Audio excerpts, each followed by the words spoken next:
পরিবর্তন হচ্ছে উপদেষ্টা পরিষদ। কয়েকদিনের মধ্যেই নিজে সহ উপদেষ্টা পরিষদে থাকা শিক্ষার্থীরা পদ ছাড়তে পারেন বলে জানিয়েছেন তথ্য ও সম্প্রচার উপদেষ্টা নাহিদ ইসলাম। আর এ মাসে ঘোষণা আসছে বৈষম্য বিরোধী শিক্ষার্থীদের নিয়ে নতুন রাজনৈতিক দলের।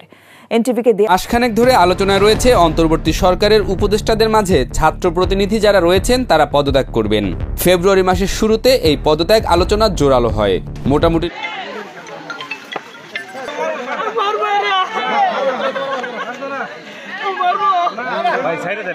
আসসালামু আলাইকুম দর্শক, দেশ ও দেশের বাইরে থেকে যারা এই মুহূর্তে ভিডিওটি ওপেন করেছেন সবাইকে অসংখ্য ধন্যবাদ। দর্শক, প্রথমেই আপনারা শিরোনাম দেখেছেন, এখন দেখবেন বিস্তারিতের প্রথম অংশেই আপনারা দেখেছেন যে বাংলাদেশের উপদেষ্টা বর্তমানে নাহিদ এবং আসিফ এরা পদত্যাগ করছেন।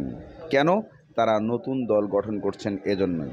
তাহলে কি তারা নতুন দল গঠন করে এই পদত্যাগ করে তারা জামাতের সব কিছু প্রকাশ্যে আনছেন? এমন প্রশ্ন উঠে এসেছে সাধারণ জনগণের মাঝে।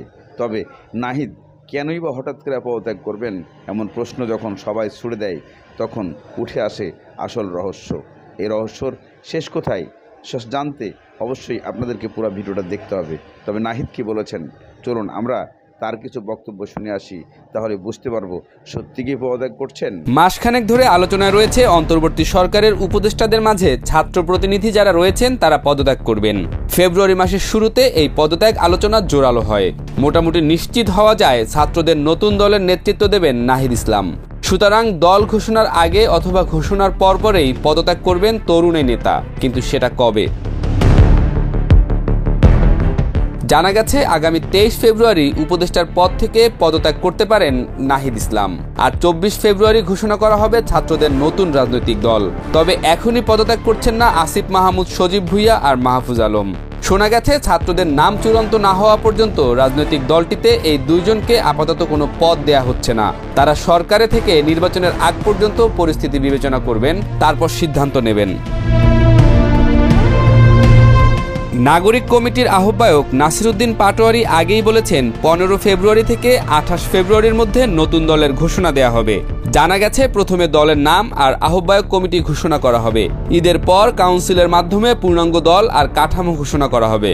নতুন দল নিয়ে এরই মাঝে 5 লাখ মানুষের মতামত গ্রহণের কাজ শুরু হয়েছে।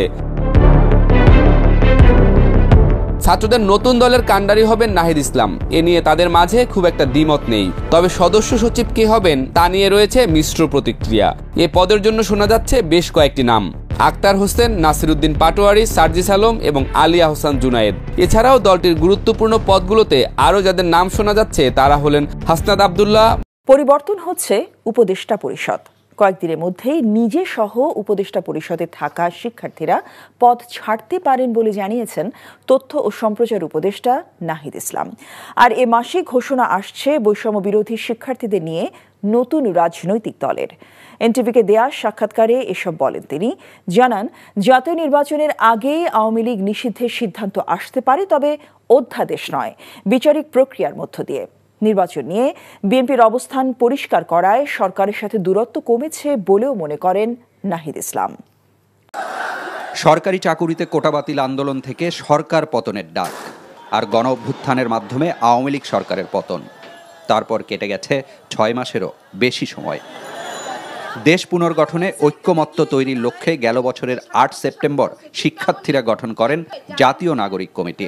তাদের পক্ষ থেকেই এখন গঠিত হচ্ছে নতুন রাজনৈতিক দল। আনুষ্ঠানিক ঘোষণা আসছে এ মাসেই। এনটিভিকে দেয়া সাক্ষাৎকারে তথ্য উপদেষ্টা জানান, দলের কার্যক্রমে যোগ দিতে তিনি সহ উপদেষ্টা হিসেবে দায়িত্ব পালন করা শিক্ষার্থী প্রতিনিধিরা পদত্যাগের ঘোষণা দিতে পারেন কয়েকদিনের মধ্যেই। সরকারের থেকে আমার এখন মাঠে যাওয়া, জনগণের সাথে কাজ করাটা বেশি জরুরি মনে হয়। তাহলে আমি সরকার ছেড়ে দেব এবং হয়তো সেই দলের প্রক্রিয়া যুক্ত হব। যেহেতু দলের ঘোষণাটা এসেছে যে দলটি এই মাসেই হবে, তাহলে যদি এরকম সিদ্ধান্ত হয় তো এই মাসেই হবে হয়তো। খুব আর কয়েকদিনের মধ্যেই হয়তো এই বিষয়ে একটা চূড়ান্ত সিদ্ধান্ত সবাই পাবে আর কি। শিক্ষার্থীরা তো এখন রাজনৈতিক দলের প্রক্রিয়ায় যুক্ত হচ্ছে, তো আমার মনে হয় না যে সরকারে তাদের আর কোনো প্রয়োজন আছে এই মুহূর্তে, বরং জনগণের কাছে তাদের বেশি যাওয়া প্রয়োজন। ক্যাবিনেটে আলোচনা হবে নতুন কোনো উপদেষ্টা বা বিদ্যমান কোনো উপদেষ্টার পক্ষ থেকে কে দায়িত্বে আসবে। রাজনৈতিক দল গঠন আর ভোটের রাজনীতি যে ভিন্ন বিষয় তা জেনেই মাঠে নামা হচ্ছে বলেও জানান নাহিদ ইসলাম। মাঠ পর্যায়ে গোছানোর উপরে, সাংগঠনিক কার্যক্রমের উপর এটা নির্ভর করবে জনগণের সমর্থনটা কতটুকু তারা ভোটে রূপান্তর করতে পারতেছে। জনগণের তো একটা সমর্থন আছে এই তরুণদের প্রতি, তো একটা সহানুভূতিশীলতাও আছে, তারা যেহেতু গণ অভ্যুত্থান করেছে। আগে না থাকলেও 5 আগস্টের পর নাহিদের বক্তব্য সূত্রে জানা যায় যে নাহিদ সত্যিই নতুন যে দল করবে সেই দলের প্রধান হিসেবে কাজ করবেন এমন প্রতিশ্রুতি নিয়েই উনি পদত্যাগ করতেছেন।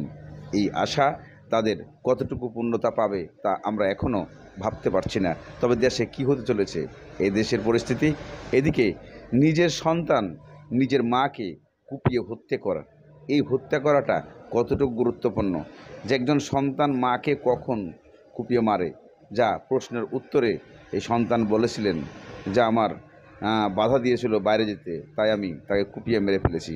চলুন সেই দৃশ্যটা দেখে আসি আমরা। তোমার আম্মুকে তুমি কেন মারছো? জিততে পারছি। জিতরা কিসে ছিল?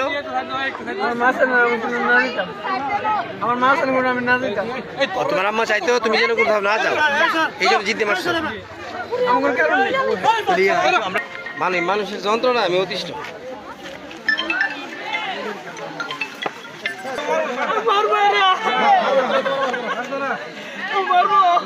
ভাই সাইডে দেন, ভয় পাইতেছে যে একটু সাইডে।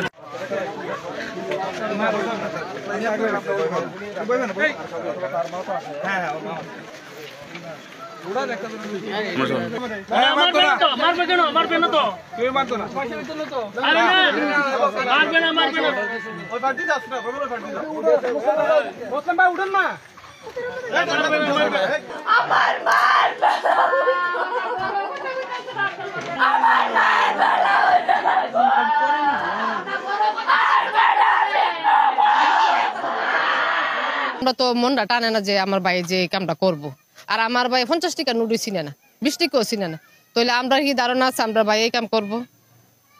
আমরা তো ধারণা নাই। হে হয়েছে বহু কদিন পর জায়গায় হের সাথে আলগা বর করে তুই হে কদিন পর উদা ওই জায়গা আমরা বিচার টিচারে কান্দাকাটি করে আনি। হে জানে ভাই এই কামটা করবো, আমরা বিশ্বাস করি না। এমনি তো আমরা দ্বারা আমরা মা কোনো কিছু বলছে না। মনে করেন একটা ঝামেলা আছে না আমার মার লইয়া, সম্পদের ব্যাপারে মামলা টামলা থাকতো। কার সিয়ামের সাথে? না না না না না, এমনি কোনো রাগ টাগ নাই। আচ্ছা মা এক কথা কইতে পারে, আর ছেলেকে এরকম করবো? আর যদি সালাক সুতুর হইতো বা টস করে তো তখন বাপ লইলে যে কইতারে। হে তো বেহু, হে তো 20 টাকা নোটে চিনে না, তো আমরা কেমনে ভাবাম হে যে কামটা করবো? আমরা তো ধারণই নাই, আর আমরা ভিতরে ইয়া নাই। কে হত্যা করছে না আল্লাহ কইতারবো। আমরা তো নিজস্ব দেখছি না, আমরা স্বামীর বাড়িতে আইছি সকালবেলা, এই কথা শুনে আমার মামা তো ফোন দা কইছে আফা আপনারা আইন তাড়াতাড়ি। তো আমি কইছি কি হইছে? তো আমরা তো জানি আমরা মার প্রেশার আছে, স্ট্রোক করছে, তো তাড়াতাড়ি আইছি, এই দিয়ে অবস্থা। আমরা যখন সকালে 7:45 বাজে আমার বাড়িতে গিয়ে বলে যে ওই নাসিম আলাম্মা মারা গেছে, কে বা কাহারা কুবাইয়া চলে গেছে, তখন আমি আসছি, আইসা দেখি সিয়াম ঘরে। সিয়ামরে জিজ্ঞাসাবাদ করলাম, সিয়াম বলছে যে আমার আব্বা যখন 6টা 5-এ বাইরে গেছে, আমি বাথরুম যাই দিয়ে আমার মারে কে বা কাহারা খুন করে গেছে। তো এখন আমি চিন্তা করলাম যে একজন লোক মারা গেলে কমপক্ষে 20-25 মিনিট লাগে, সে বাথরুমতে আসলো, আইসা দেখলো মারা গেল, এটা তো কিরকম প্রশ্নবিদ্ধ কথা। এই কথা নিয়ে থানাতে আমি ফোন করি, তখন ওসি স্যার আসে, থানা আরো টিম আসে, রাইসা এদের সাথে অনেকক্ষণ যাবত এটা নিয়ে অনেক কথাবার্তা বলে।